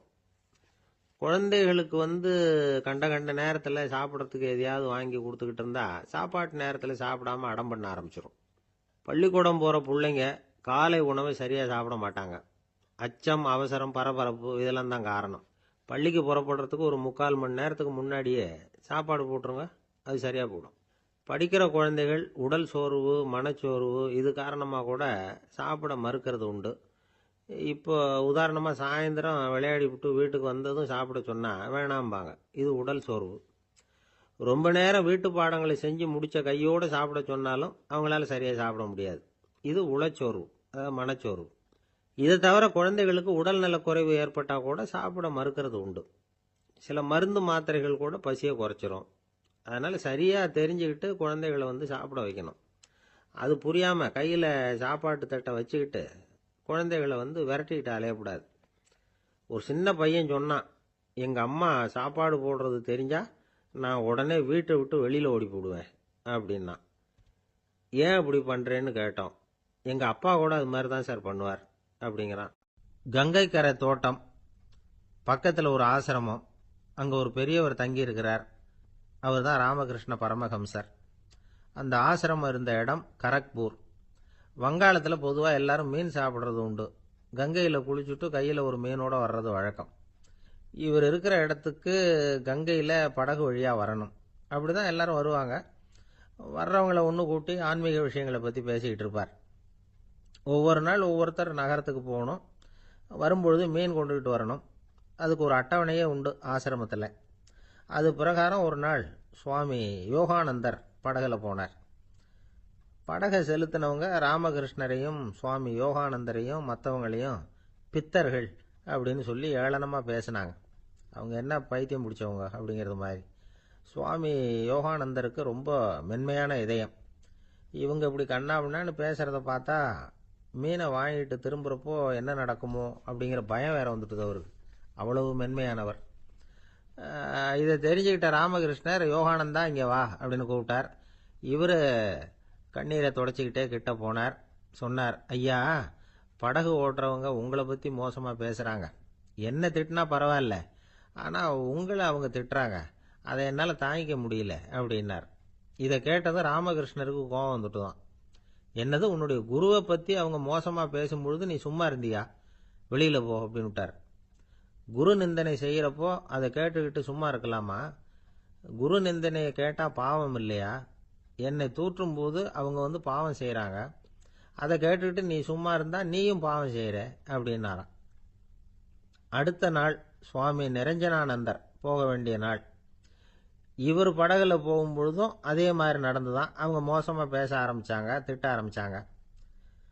அப்படி கேலி பண்ண ஒருத்தனை இவர் என்ன பண்ணார், பலார்னு கன்னத்தில் அரைஞ்சிட்டார். இன்னொருத்தனை கங்கையில் தூக்கி எறியறதுக்கும் தயாராகிட்டார். அதுக்கப்புறம் அவங்க யாரும் வாயை திறக்கலை. மீன் வாங்கிட்டு வர்றப்பவும் படகுல ஒரே அமைதி. அவ்வளவு பயம் அவங்களுக்கு. ராமகிருஷ்ணர் கூப்பிட்டு விசாரித்தார் என்ன நடந்ததுன்னு. இவர் சொன்னார், அவர் யோகானந்தா போகும்பொழுது என்ன நடந்ததோ அப்படியே தான் இப்பவும் நடந்தது. குரு நிந்தனை செய்கிறத கேட்டுக்கிட்டு நான் சும்மா இருப்பேனா? ஒருத்தனை அப்படியே அரைஞ்சுட்டேன், இன்னொருத்தனை ஆற்றுல தூக்கி போட்டுருவேன்னு பயமுறுத்தினேன், அவ்வளவுதான் அப்படின்னாராம். இப்போவும் ராமகிருஷ்ணருக்கு கோபம் வந்துட்டு தான். என்ன இது, அணியறது காஷாயம், இருக்கிறது ஆசிரமம், உனக்கு இவ்வளவு கோபம் வந்ததுன்னா அப்புறம் என்னத்துக்கு ஆசிரமத்தில் இருக்கணும்? பிரம்மச்சாரி எப்பவும் அமைதியாக இருக்கணும் அப்படின்னு அறிவுரை சொன்னாராம் ராமகிருஷ்ணர். அப்போ இவர் கேட்டாராம், ஏங்க அவருக்கு ஒரு விதமான அறிவுரை சொன்னீங்க, எனக்கு வேற விதமாக அறிவுரை சொல்கிறீங்க, இதில் எது உண்மை அப்படின்னு கேட்டிருக்கார். இதுக்கு ராமகிருஷ்ணர் சொன்ன பதில் என்னன்னா, அட அசடே, சக்கரத்தில் காற்று அதிகமாக இருந்தால் குறைக்கணும், குறைச்சலாக இருந்தால் கூட்டணும். அவன் சாது, அவனுக்கு அதிக உணர்ச்சி தேவை, உனக்கு படபடப்பு அதிகம், உனக்கு பொறுமை தேவை அப்படின்னாராம். இதில் உள்ள கருத்து என்னன்னா, கல்விங்கிறது எப்படின்னா அதை சூழ்நிலைக்கு தகுந்த மாதிரி கற்பிக்கணும். எல்லாருக்கும் ஒரே மாதிரி கற்பிக்கக்கூடாது. கேட்குறவர் தகுதி, புரிஞ்சுக்கிற திறமை, இதை பொறுத்து கல்வி அமையணும். ஆரம்ப காலத்தில் ஒரு குரு, அப்போ ஒரு சீடன் இருந்தான். அது வேடிக்கையான குரு, வேடிக்கையான சீடன். ஒரு ஆசிரமம். ஒரு நாள் ஒருத்தன் அவசரமாக அந்த குருவை தேடி வந்திருக்கிறான். என்ன விஷயம்னு விசாரித்தார் குரு. உங்கள் சீடர் என்னை அடிச்சுட்டார் அப்படின்னு புகார் பண்ணானா அந்த ஆள். குரு சீடனை கூப்பிட்டார். அடிச்சியா இந்த ஆளை அப்படின்னு கேட்டாராம். ஆமான் இருக்கான் சீடன். ஏன் அடிச்சே அப்படின்னு கேட்டாராம். இந்த ஆள் உங்களை பற்றி மட்டமாக பேசிவிட்டான், என்னால் அதை தாங்கிக்க முடியல, அதனால தான் அடிச்சுட்டேன்ருக்கான். அப்படி என்ன பேசினான் அப்படின்னு கேட்டாராம். உன்னுடைய குருநாதர் இப்போல்லாம் அர்த்தமில்லாமல் பேச ஆரம்பிச்சுட்டார் அப்படின்னு சொல்லிவிட்டான், அதனால தான் அடிச்சுட்டேன் அப்படின்னானா. அதுக்காக அடிச்சே அப்படின்னாராம். நான் அதுக்காக அடிக்கல குருவே, இப்பெல்லாம் நீங்கள் அர்த்தம் இல்லாமல் பேசுகிறதாக அவன் சொல்கிறான், அப்படின்னா இதுவரைக்கும் நீங்கள் அர்த்தத்தோடு பேசினதாகத்தானே அர்த்தம், அது தப்பு தானே, அதனால தான் அடித்தேன் அப்படின்னானா. பந்திக்கு முந்தர ஆசாமிகள் நம்மள பல பேர் உண்டு. அப்படி முந்தறதுக்கு கூட முயற்சி பண்ணுறவங்க நிறைய பேர் இருக்கிறாங்க. இதில் என்ன ஒரு விஷயம்னா, பந்திக்கு முந்துறது கூட தப்பு இல்லை. ஆனால் அப்படி ஒரு விருந்தில் ஆளாக போய் உட்காந்து சாப்பிட்டா கூட வெளியில் வர்றப்ப என்ன பெரிய விருந்து வச்சுட்டான், சாம்பாரில் உப்பு இல்லை, ரசத்தில் காரம் இல்லை அப்படின்னு குறை சொல்லிகிட்டே வர்றது இருக்கு பாருங்க, அது சரியில்லை, நாகரிகமும் இல்லை. கல்யாண பத்திரிகையில் என்ன போட்டிருக்குது, என் பொண்ணுக்கும் இன்னார் பையனுக்கும் கல்யாணம், எல்லாரும் குடும்பத்தோடு வந்திருந்து மணமக்களை வந்து ஆசீர்வதிக்கணும், இப்படி தானே போட்டிருக்கோம். குடும்பத்தோடு வந்து விருந்து சாப்பிட்டு சாப்பாடு எப்படி இருக்குன்னு அபிப்பிராயம் சொல்லிவிட்டு போங்க அப்படின்னா போட்டிருக்கு கல்யாண பத்திரிகையில். ஒருத்தர் வீட்டு விசேஷத்துக்கு போயிருக்கோம்னா எவ்வளவோ அசௌகரியங்கள் நமக்கு ஏற்படலாம். ஏராளமான கூட்டம் வந்திருக்கும். எல்லாரையும் அவங்க வந்து தனித்தனியாக கவனிச்சிக்கிட்டு இருக்க முடியாது. நாம தான் அனுசரித்து நடந்துக்கணும். நாமளாக போய் வாழ்த்த வேண்டியவங்களை வாழ்த்தி விட்டு வந்து சேரணும். அதை விட்டுட்டு பத்திரிக்கை கொடுத்தானேன்னு போனேன், கவனிப்பே சரியில்லை அப்படின்னு புலம்பிக்கிட்டு இருக்கக்கூடாது. ஒரு விருந்துக்கு போனால் அங்கே எப்படி நடந்துக்கணும் அப்படிங்கிறத பற்றி கூட அனுபவசாலிகள் சில விவரங்கள்லாம் சொல்லியிருக்கிறாங்க. இந்த காலத்தில் கல்யாணம், பிறந்த நாள், அது இதுன்னு நிறைய விருந்துகள் நடக்குது. அதெல்லாம் எதுக்காக? மனித உறவுகளை வளர்த்துக்கிறதுக்காக தான், வேற எதுக்கு? ஒரு விருந்துக்கு போனால் அமைதியாக பொறுமையாக போய் உட்காரணும். அடித்து பிடிச்சிக்கிட்டு இடத்த பிடிக்க போகிறேன் அப்படின்னு நிற்கக்கூடாது. முதல் பந்தி நடந்துக்கிட்டு இருந்தால் அது முடிஞ்சு இலை எடுத்து சுத்தம் பண்ணதுக்கு அப்புறம் போய் உட்கார்றது தான் நாகரீகம். இலை எடுக்கிறதுக்கு முன்னாடியே அங்கே போய் உட்காந்தா நல்லா இருக்காது. நீங்கள் சாப்பிட்டுட்டு உட்காந்துருக்கீங்களா, சாப்பிட்றதுக்கு உட்காந்துருக்கீங்களா, பார்க்குறவங்களுக்கு சந்தேகம் வந்துடும். அதே மாதிரி இலையில எல்லா ஐட்டமும் பரிமாறினதுக்கு அப்புறம் சாப்பிட ஆரம்பிக்கணும். ஒவ்வொரு ஐட்டமாக வைக்க வைக்க நாம் பாட்டுக்கு எடுத்து உள்ளே தள்ளிகிட்டே இருந்தோம்னா எதை வச்சோம் எதை வைக்கலன்னு பரிமாறினவரே குழம்பி போயிடுவார். ஏன்னா எப்போ பார்த்தாலும் இலை காலியாகவே இருக்கும். சாப்பிட்றப்போ உங்கள் சாப்பாட்டையே நீங்கள் கவனிக்கணும். அடுத்தவங்க இலையில என்ன இருக்குது, பக்கத்தில் இருக்கிறவர் எதை அதிகமாக சாப்பிட்றார், இதெல்லாம் நமக்கு என்னத்துக்கு? எல்லாரும் சாப்பிட்டு முடிக்கிற வரைக்கும் பொறுமையாக இருக்கிறது தான் நல்லது. நீங்கள் மட்டும் திடீர்னு பாதியில் எழுந்திரிச்சு பக்கத்தில் இருக்கிறவங்களுக்கு சங்கடமாக இருக்குமேங்கிறதெல்லாம் யோசிக்காமல் நீங்கள் பாட்டு எழுந்திரிச்சு போகக்கூடாது. பக்கத்தில் உள்ளவங்க உங்களை எழுந்திரிக்க சொன்னால் எழுந்திரிச்சு போகலாம். விருந்துகளில் சாப்பாட்டை வீணாக்கிறதே ஒரு நாகரிகமாக போட்டுது. இந்த காலத்தில் சாப்பாட்டுக்கே கஷ்டப்பட்டுக்கிட்டு பல பேர் இந்த உலகத்தில் இருக்கிறப்போ சாப்பாட்டை வீணாக்கிறது எவ்வளோ பெரிய மோசங்கிறத நினச்சி பார்க்கணும். வேணுங்கிற அளவுக்கு கேட்டு வாங்கி சாப்பிட்றது தான் முறை. விருந்தில் இந்த பஃபே அப்படின்னு சொல்லி ஒரு முறை சொல்கிறாங்கல்ல, அதாவது உணவு வகைகளையெல்லாம் பொதுவாக ஒரு இடத்துல வச்சுடுறது, நமக்கு தேவையானதை நாமே எடுத்து ஒரு தட்டில் போட்டுக்கிட்டு சாப்பிட வேண்டியது. இதில் கூட சில பேர் தேவைக்கு அதிகமாக எடுத்து போட்டுக்கிட்டு வீணாக்குறாங்க. சில சமயம் வந்து கடைசியாக சாப்பிட போகிறவங்களுக்கு எல்லா ஐட்டமும் கிடைக்காம போகலாம். அதை போய் பெருசு பண்ணிகிட்டு இருக்கக்கூடாது. என்ன சார், இந்த அளவுக்கு கூடவா நாகரிகம் தெரியாமல் இருக்கிறோம், இதை போய் பெருசாக சொல்ல வந்துட்டீங்களே அப்படின்னு நினைக்கலாம். ஒருத்தர் 2 பேருக்கு இந்த விவரம் தேவைப்படலாம். அவங்க காதலையும் இது விழட்டுமேங்கிறதுக்காக தான் இது. ஒரு பெரிய கல்யாண விருந்து நடந்துக்கிட்டு இருந்தது. விருந்து மண்டபத்து வாசலில் ஒருத்தர் நின்றுக்கிட்டு வர்றவங்களையெல்லாம் ரொம்ப மரியாதையாக வணங்கி உள்ளே அனுப்பி வச்சுக்கிட்டு இருந்தார். எப்படி தெரியுமா? வர்றவங்க கையெல்லாம் பிடிச்சி முத்தம் கொடுத்து அதுக்கப்புறம் உள்ளே அனுப்பி வச்சுக்கிட்டு இருந்தாராம். கூட்டம்லாம் முடிஞ்சதுக்கப்புறம் அவர்கிட்ட போய் கேட்டிருக்கிறாங்க, சார், நானும் எவ்வளவோ விருந்துகளுக்கு போயிருக்கிறேன், இருந்தாலும் இவ்வளவு மரியாதையாக வர்றவங்க கைக்கெல்லாம் முத்தம் கொடுத்து வரவேற்கிறத இங்கே தான் பார்க்குறேன் அப்படின்னு சொன்னாங்க.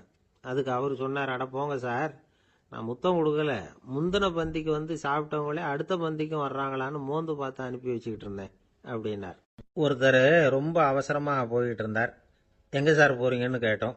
எனக்கு வேண்டியப்பட்ட ஒருத்தருக்கு குழந்தை பிறந்திருக்கிறதாக செய்தி வந்திருக்கு, அதுதான் ஆஸ்பத்திரிக்கு போயிட்டுருக்கேன், பார்த்துட்டு வரலாம்னு அப்படின்னார். அப்படின்னா கொஞ்சம் இப்படி உட்காருங்க அப்படின்னோம். சில விவரமெல்லாம் சொல்கிறேன் கேட்டுக்கிட்டு போங்க அப்படின்னோம். உட்காந்தார். அப்புறம் சொல்ல ஆரம்பித்தோம். புதுசாக பிறந்திருக்கிற ஒரு குழந்தைய பார்க்க போகிறதுன்னா அது சாதாரண விஷயம் இல்லை. அதில் ரொம்பவும் கவனமாக நடந்துக்கணும். புது குழந்தைக்கு நோய் சுலபமாக தொற்றும். முக்கியமாக காற்று மூலமாக பரவுகிற நோய்கள் சுலபமாக வந்துடும். அதனால் நமக்கு உடம்பு சரியில்லைன்னா குழந்தைய விட்டு கொஞ்சம் தள்ளியே இருக்கிறது தான் நல்லது. பெரியவங்களை பொறுத்த வரைக்கும் சாதாரணமாக உள்ள ஒரு கிருமி கூட குழந்தைய பொறுத்த வரைக்கும் ரொம்ப மோசமான ஒரு கிருமியாக இருக்கும். சில வெளிநாடுகளில் எப்படி தெரியுமா, பிறந்த குழந்தை தூங்கிக்கிட்டு இருக்கிற ஒரு ரூமுக்கு போகணும்னா போகிறவங்க வந்து முகமூடி போட்டுக்கணும், காலணிகளை மாற்றிக்கணும், அவ்வளவு சுத்தமாக உள்ளே போய் பார்த்துட்டு வரணும். பொதுவாக சில ஆஸ்பத்திரிகளில் பார்த்தீங்கன்னா பார்வையாளர்கள் நேரத்தில் விசிட்டிங் ஹவர்ஸ் தாயை விட்டு குழந்தைய தனியாக பிரித்து வச்சுருவாங்க. எதுக்குன்னு நினைக்கிறீங்க?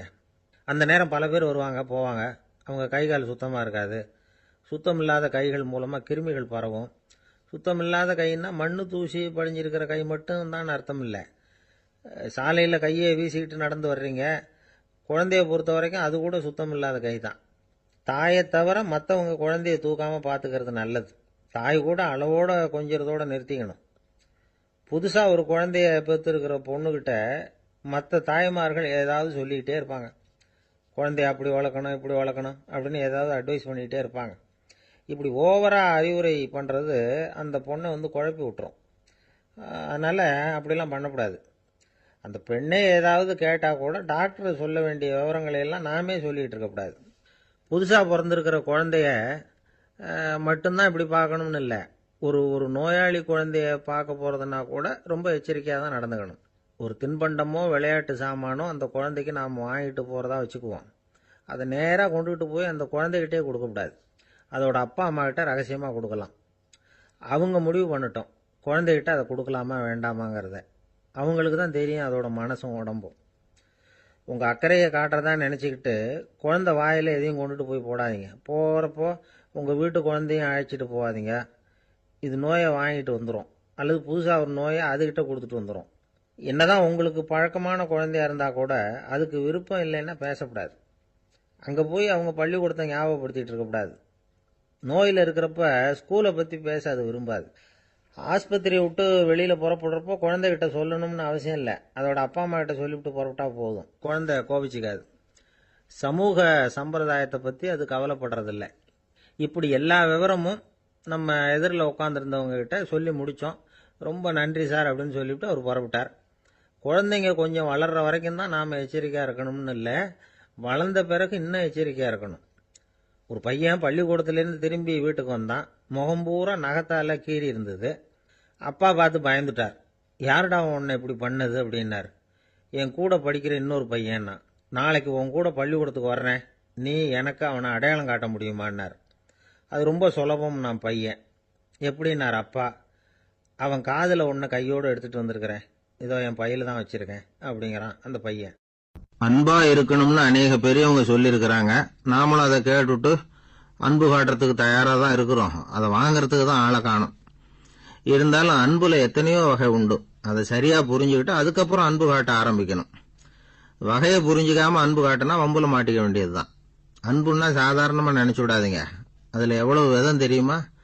இரக்கம், கருணை, காருண்யம், பந்துத்துவம், பட்சம், பாசம், நேசம், விசுவாசம், அபிமானம், காதல், பக்தி, இப்படி பல விதமா அதை பத்தி சொல்லி வச்சிருக்கிறாங்க பெரியவங்க.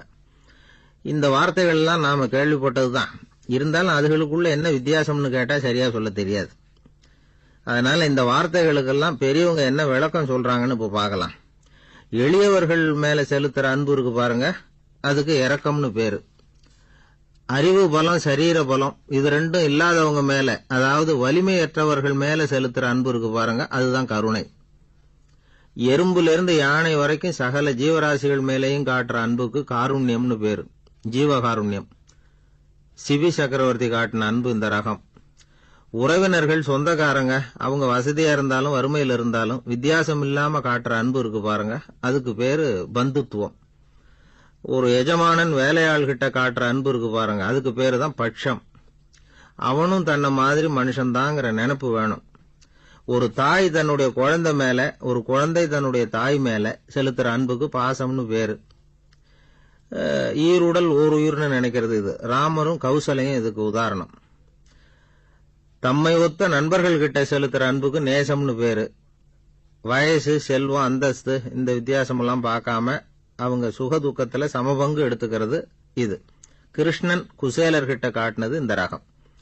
வேலை செய்யறவன் முதலாளி கிட்ட காட்டுற அன்புக்கு விசுவாசம்னு பேரு. தேசத்து மேலையும் தாய்மொழி பேர்லையும் செலுத்துற அன்புக்கு அபிமானம்னு பேரு. தேசாபிமானம்னு சொல்றமே இதுதான். ஒரு கணவன் மனைவி பேர்ல காட்டுற அன்புக்கு காதல்னு பேரு. கடவுள் பேர்ல செலுத்துற அன்புக்கு பக்தின்னு பேரு. இப்படி அன்புல பல ரகம் இருக்கிறப்போ அதுல உள்ள வித்தியாசம் தெரியாம இடம் மாத்தி அன்பு காட்டினா இடைஞ்சல் தான்.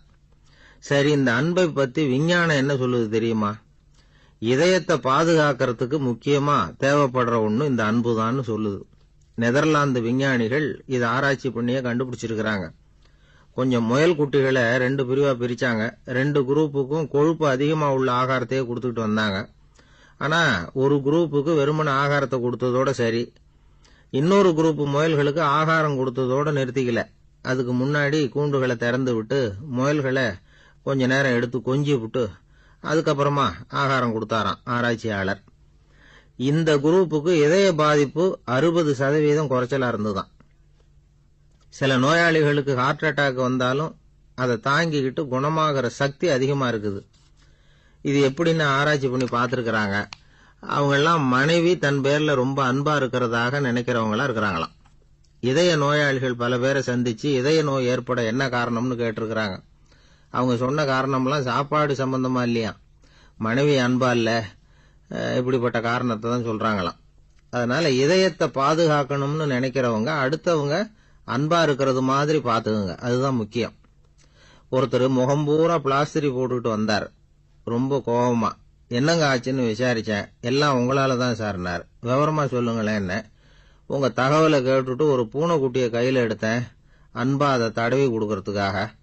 ஆனா அது முந்திக்கிட்டது, அது என் முகத்தை தடவி கொடுத்துட்டுது, முகம் பூரா நகை கீறல், அதுதான் இப்படி அப்படின்னார். அன்புல அறிவு சேராததுனால வந்த கோளாறு இது. காஞ்சிபுரத்துல பல்லவ ராஜா ஒரு கோவில் கட்டினார், கைலாசநாதர் கோவில். அதுக்கு கும்பாபிஷேகம் பண்றதுக்கு ஒரு நாள் குறிப்பிட்டு அதுக்கு வேண்டிய ஏற்பாடுகள்லாம் பண்ணினார். முதல் காரியமா கடவுளை வேண்டிக்கிட்டார், நீங்க இந்த கும்பாபிஷேகத்துக்கு நேர்ல வந்து கலந்துக்கணும்னார். கடவுள் அந்த ராஜா கனவுல வந்தார். நீ கும்பாபிஷேகம் வச்சிருக்கிற அதே நாள்ல அதே நேரத்துல எனக்கு இன்னொரு ஊர்ல ஒரு கும்பாபிஷேகம் இருக்குது, அதுக்கு போக வேண்டியிருக்கு. அதாவது திருநின்ற ஊர்ல என்னுடைய பக்தர் ஒருத்தர், அவரும் ஒரு கோயில் கட்டி கும்பாபிஷேகம் செய்யறார், நான் அதுக்கு போக வேண்டியிருக்கு, அதனால உன்னுடைய தேதியை நீ மாத்தி வச்சுக்கோ அப்படின்னார். கடவுள் தான் எங்கேயும் இருக்கிறவராச்சே, அவர் நினைச்சா 2 இடத்துலயும் இருந்து கோயில் கும்பாபிஷேகத்தை நடத்த முடியாதா? ஏன் இப்படி செய்யல? அது ஒரு முக்கியமான காரணத்துக்காகத்தான். திருநின்ற ஊர்ல இருந்த பூசலாருங்கிற அந்த அடியாரின் பெருமையை இந்த உலகத்துக்கு எடுத்து காட்டணுங்கிறதுக்காகத்தான் கடவுள் அந்த ராஜா கிட்ட அப்படி சொன்னார். சரி, அந்த அடியார் அப்படி என்னதான் பெருசா கோயில் கட்டி விட்டார்? ராஜா கட்டின கோயிலை விட பெருசா? அவர் கட்டினது கருங்கல்லாலேயோ மண்ணாலேயோ மரத்தாலேயோ இல்ல. அவர் கட்டின கோயில் வேற மாதிரி. அது மனசால கட்டின கோயில், மனசுக்குள்ள இருக்கிற கோவில், மனக்கோவில். அந்த அடியார் தன்னோட மனசுக்குள்ள மாசக்கணக்கா ஒவ்வொரு கல்லா சேர்த்து கட்டின கோவில். இந்த விஷயம் ராஜாவுக்கு தெரியாது. அவர் என்ன நினைச்சுட்டாரு, அது நாம கட்டின கற்கோயிலை விட ரொம்ப பெருசா இருக்கும் போல இருக்கு அப்படின்னு நினைச்சுட்டாரு. சரி, அப்பேற்பட்ட அந்த கோயிலை தரிசனம் பண்ணிவிட்டு வருவோம் அப்படின்னு நினைச்சு ராஜா திருநின்ற ஊருக்கு போறார். அங்க போய் பார்த்தா கோயிலையும் காணும், ஒன்னையும் காணும். கடைசியில பூசலார் கட்டின மனக்கோவில் தான் அதுங்கிறத அவர் புரிஞ்சுக்கிறார்.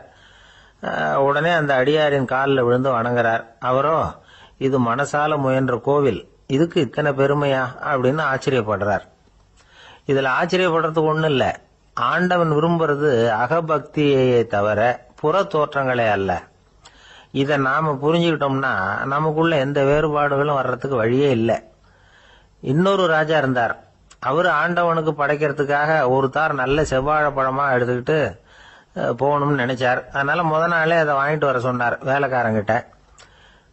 வேலைக்காரன் போனா கடைத்தெருவில் ஒரு தார் பழம் வாங்கினா. வர்ற வழியில அவன் குடிசை, அப்படியே எட்டி பார்த்துட்டு போவோமேன்னு நினைச்சான். போனான். அங்க இவனோட குழந்தை பாவம் பசியால கத்திட்டு இருக்கு. இவன் பார்த்தான், இவ்வளவு பெரிய தாரில் ஒரு 2 பழம் எடுத்தா தெரியவா போகுது அப்படின்னு நினைச்சு ஒரு 2 பழத்தை பிச்சு அந்த குழந்தைகிட்ட கொடுத்தான். அதை வாங்கி வயிறார சாப்பிட்டுது, பசி அடங்குச்சு, விளையாட போயிட்டுது. இவன் அதுக்கப்புறம் வாழைப்பழத்தை எடுத்துக்கிட்டு அரண்மனைக்கு வந்தான். 2 பழம் பிச்சிருக்கிறது ராஜாவுக்கு தெரிஞ்சு போச்சு. இவன் உண்மையை சொல்லிவிட்டான். உடனே ராஜா, கடவுளுக்கு படைக்க வேண்டிய பொருளை குழந்தை எச்சில் பண்ண விட்டுருக்கியே அப்படின்னு சொல்லி அவனை கட்டி வச்சு சாட்டையால் அடிச்சார் பாவம். மறுநாள் பழத்தை கோயிலுக்கு எடுத்துட்டு போனார். கடவுள் முன்னாடி வச்சார். கடவுள் கண்ணை திறந்து பார்த்தார், பழம்லாம் அழுகி இருக்குது. என்ன இது அழுகி போன பழம் அப்படின்னார். ராஜா முழிச்சார். நல்லா தானே இருந்தது அப்படின்னு நினைச்சார். அப்போ கடவுள் அந்த ராஜா கிட்ட சொன்னாராம், இத பாருப்பா, இந்த தாரில் 2 பழம் தான் நல்ல பழம், அந்த 2 பழங்களையும் நேத்திக்கே நான் சாப்பிட்டுட்டேன் அப்படின்னாராம். அப்பதான் ராஜாவுக்கு புரிஞ்சுது, ஏழை குழந்தையின் பசியை தீர்க்கறதுக்காக உதவுன அந்த 2 பழம் தான் இறைவன் சாப்பிட்ட பழம்னு. இறைவன் இருக்கிற இடம் எது? இதுதான். என்ன சார் உங்க பையன் என்ன செஞ்சுட்டு இருக்கிறான் இப்போ அப்படின்னு கேட்டார் ஒருத்தர். அடிக்கடி கண்ணாடி முன்னாடி நின்று அழகு பார்த்துக்கிட்டு இருக்கிறான் சார் அப்படின்னாரு அப்பா. இளம் பருவம் இப்படிதான் இருக்கும், அதையெல்லாம் சாதாரணமா நினைச்சுடாதீங்க அப்படின்னாரு அவரு. என்ன சார் சொல்றீங்க, கண்ணாடி முன்னாடி நின்றுக்கிட்டு நேரத்தை வீணாக்கிக்கிட்டு இருக்கான், அதை ஒரு பெரிய விஷயமா நான் நினைக்கணுமா அப்படின்னாரு இவர். இளம் பருவத்தில் இளைஞர்களுக்கும் சின்ன பொண்ணுங்களுக்கும் அடிக்கடி கண்ணாடியில் பார்க்கணும்னு தோணும். அது வெறுமனே அழகு பார்க்கறது மட்டும் இல்லை, அவங்க தங்களையே தேடி கண்டுபிடிக்கிற ஒரு முயற்சி அது. இது ஒரு மனோதத்துவ விளைவு.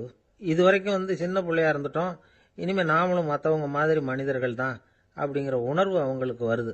தங்களோட முகம் எப்படி இருக்குது, அழகு எப்படி இருக்கு, உடம்பு நேரம் எப்படி இருக்கு, முடி எப்படி இருக்கு அப்படிங்கறதையெல்லாம் கண்டுபிடிக்கிறாங்க. அதுக்கப்புறம் இன்னொரு ஆணோ பொண்ணோ தன்னை கவனிக்கணும் அப்படின்னு நினைக்கிறாங்க. இதெல்லாம் மனோதத்துவ உண்மைகள், இதெல்லாம் இயற்கை. இதை பார்த்துட்டு பெற்றவங்க பிள்ளைங்க கெட்டு போட்டாங்க அப்படின்னு நினைக்கக்கூடாது, அவங்கள திட்டிக்கிட்டே இருக்கக்கூடாது. இன்னைக்கு பல குடும்பங்கள்ல இதுதான் நடந்துகிட்டு இருக்குது. மனுஷ வாழ்க்கையிலேயே இப்படியும் இல்லாத அப்படியும் இல்லாத ஒரு பருவம் இளம் பருவம். 13லேருந்து 19 வயசுக்கு உட்பட்ட ஆண்கள் பெண்கள் இந்த வகையை சேர்ந்தவங்க, டீனேஜ் குரூப். இவங்கள சின்னவங்கன்னு நினைச்சிட முடியாது, பெரியவங்கன்னு நினைச்சிட முடியாது. இவங்க ரொம்ப சென்சிட்டிவ். சமூகம் நினைச்சா இவங்களை நல்லவங்களாகவும் ஆக்கலாம், கெட்டவங்களாகவும் ஆக்கலாம். கொஞ்சம் அக்கறை எடுத்துக்கிட்டா பெரிய பெரிய மேதைகளையும் விஞ்ஞானிகளையும் உருவாக்கலாம். ஆனால் நடக்கிறது என்ன தெரியுமா, அநேகமாக இவங்களை யாருமே சரியாக புரிஞ்சுக்கிறது இல்லை, இவங்களை சரியாக நடத்துறதும் இல்லை. இது வரைக்கும் நாம் சொல்கிறத கேட்டுக்கிட்டு இருந்தான், இப்பெல்லாம் அவன் இஷ்டத்துக்கு நடக்க ஆரம்பிச்சுட்டான் அப்படின்னு வருத்தப்படுற பெற்றோர்கள் அதிகம். இது வருத்தப்படுற விஷயம் இல்லை, சந்தோஷப்பட வேண்டிய விஷயம். உங்க புள்ள சொந்தமாக யோசிக்க ஆரம்பிக்கிறதும் நடந்துக்க ஆரம்பிக்கிறதும் ஒரு தப்பான விஷயமா? அவன் கடைசி வரைக்கும் உங்க பேச்சையே கேட்டுக்கிட்டு இருக்கணுங்கிறது என்ன நியாயம்? இன்னைக்கு இளைஞர்களை பெரியவங்க தப்பா புரிஞ்சுக்கிட்டு தவறா நடத்துறதுனால தான் அவங்களுக்கு வெறுப்பு, எரிச்சல், மனக்கசப்பு எல்லாம் உண்டாகுது. பெற்றவங்க சரியா மதிக்கிறது இல்லை அப்படிங்கிற ஒரே காரணத்தினாலேயே வீணா போகிற பிள்ளைங்க இன்னைக்கு அதிகம். சரி, பெற்றவங்களுக்கு இன்னைக்கு என்னதான் புத்தி சொல்ல வர்றீங்க அப்படின்னு கேட்குறீங்களா? நாம எதையும் சொல்ல வரல, ஆனால் அது சம்பந்தமான சில நிபுணர்கள் சொல்லி இருக்கிறத உங்க காதில் போட்டு வைக்கலாம். அது என்னன்னா, பிள்ளைங்க கிட்ட அன்பு செலுத்துங்க. குழந்தையா இருந்தப்போ எவ்வளவு பாசமா இருந்தீங்க, வளர வளர அதை ஏன் குறைச்சிக்கிறீங்க? பெற்றவங்களின் அன்பான வார்த்தைகளுக்கு ஏங்குறவங்க தான் இன்றைய இளைஞர்கள். அவங்க எதை சொன்னாலும் அதை அக்கறையா காது கொடுத்து கேளுங்க, அலட்சியப்படுத்தாதீங்க. அவங்க விரும்புறது உங்ககிட்ட இருந்து ஒரு மதிப்பு, மரியாதை, அங்கீகாரம், இவ்வளவுதான். அவங்க அவங்களாவே முடிவுகள் எடுக்கட்டும், அதுக்கு நீங்க உதவியா இருங்க, அது போதும். மற்றவங்க முன்னாடி, முக்கியமா அவங்க நண்பர்கள் முன்னாடி அவங்கள பத்தி மட்டமா பேசாதீங்க. அவங்க கிட்ட பொய் சொல்லக்கூடாது. நீங்க சொன்னது பொய்ன்னு தெரிஞ்சு போச்சுன்னா உங்க பேர்ல அவங்களுக்கு இருக்கிற மதிப்பு போயிடும், நம்பிக்கை போயிடும். அவங்களுக்கு முன்னாடி நீங்க சண்டை போடக்கூடாது. உங்க பிள்ளைய எப்பவும் இன்னொரு பிள்ளையோட ஒப்பிட்டு பேசுற வேலையே வேணாம். கூட பிறந்த மற்றவங்களோட கூட ஒப்பிடக்கூடாது. இப்படி செஞ்சா அவன் உங்ககிட்டயும் பிரியமா இருக்க மாட்டான், அவங்ககிட்டயும் பிரியமா இருக்க மாட்டான். புள்ள எங்க போறான், என்ன பண்றான் அப்படின்னுலாம் துப்பறிஞ்சிக்கிட்டு இருக்கக்கூடாது. இளைஞர்கள் தனிமையை விரும்புறவங்க. அவங்கள பொட்டியில வச்சு மூடி பாதுகாக்கணும்னு நினைக்கக்கூடாது. அவங்கள எப்படி பாதுகாக்கிறது அப்படிங்கிறது அவங்களுக்கே தெரியும்.